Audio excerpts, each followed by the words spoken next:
One day Sayyidina Umar radiallahu anhu was sitting with his companions, and then he rotated his gaze and he said, there's a youngster that used to be attending my gathering, I don't see him. And he was very talented, he was very robust, he was very muscular, he was very skilled. Lahu za'irun ka za'ir al-asad, he had the roar of a lion. So someone said, Umar, close the chapter and move on. The man has indulged in social evils and unfortunately he's got a drinking habit. So you know what, don't even bother yourself and move on. Umar said, no, he's part of us. And why should we continue indulging or engaging in a supposed program when one of our members have defected? When one of our members are in a crisis?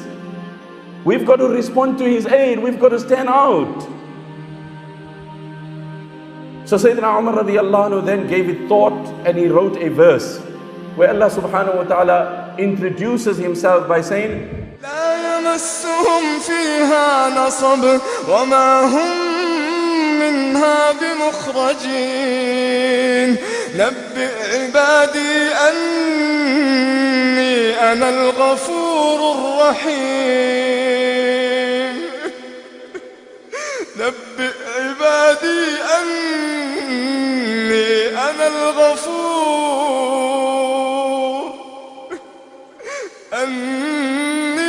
أنا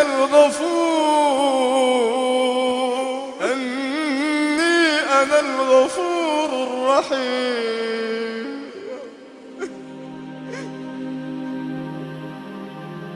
Allah is one who pardons, who accepts repentance, yet full of might and authority. Sayyidina Umar radiallahu anhu writes from Umar to so and so, writes this ayah, and then he gives it to a person and he says, do me a favor, go to this particular brother of mine who unfortunately is in this crisis.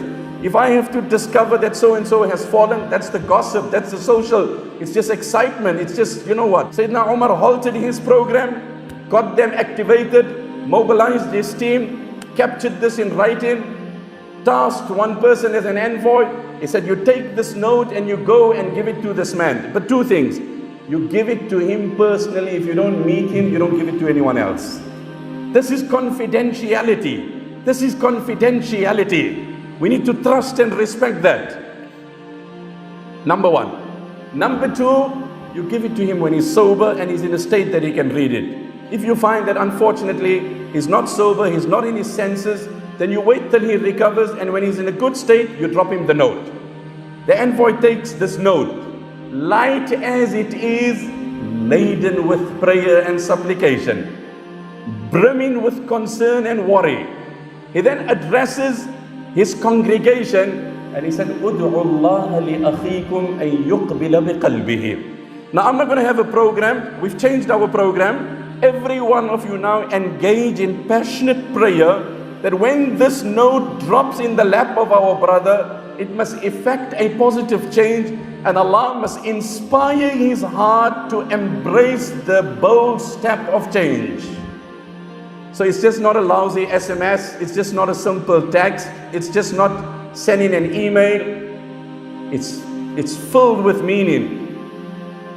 فَلَمَّا بَلَغَ الرَّجُلَ كِتَابُ عُمَرَ, when the note of Umar falls in the lap of this man, جَعَلَ يَقْرَأُهُ وَيُرَدِّدُهُ وَيَبْكِي, he started reading it, reflecting, introspecting and tearing. And he said, Umar, I salute your vision. I salute your choice. What a verse from the entire Quran. You're giving me hope and you're chastising me. You're inspiring me with a glamour of hope and you're rebuking me. نَزَعَ فَأَحْسَنَ النَّزْعَ, he then repented and became one of the most rehabilitated youth Medina had ever seen. And then Sayyidina Umar said, my lesson for today is this: إِذَا رَأَيْتُمْ أَخًا لَكُمْ زَلَّ زَلَّةً فَسَدِّدُوهُ وَوَثِّقُوهُ وَلَا تَكُونُوا أَعْوَانًا لِلشَّيْطَانِ عَلَيْهِ. That when you see your brother fall, then stand up to rescue him, save him. Let him not fall on the ground, because his fall is the collapse of the entire ummah, and rescuing him is the rescue and the deliverance of the entire ummah.